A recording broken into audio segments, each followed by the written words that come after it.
Today, we're adding a festive, energetic touch to your footage by applying fireworks effects.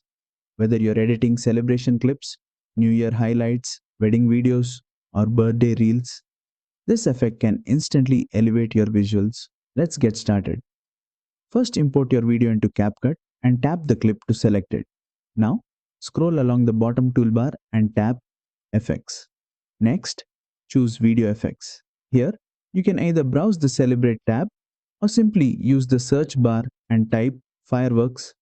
You'll see that CapCut offers more than 10 different fireworks styles, from colorful bursts to sparkling showers and rapid explosions. Pick the one that fits your scene and tap to apply.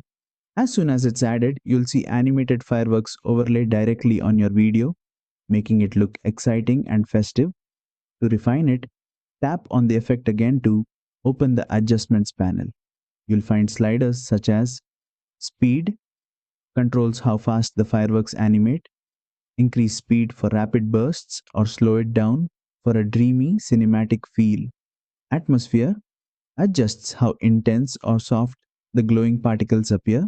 Higher values make the effect bold and bright, lower values keep it subtle. Experiment with different fireworks styles and settings to match your project's theme. Bold colors for celebrations, subtle sparkles for romantic or aesthetic edits. Preview your clip to see how the fireworks animate over your footage. And that's it. You've successfully added fireworks effects in CapCut Mobile. A great way to bring energy, celebration, and visual excitement to your videos. If you found this tutorial helpful, don't forget to like, share, and subscribe for more detailed CapCut Mobile editing tutorials.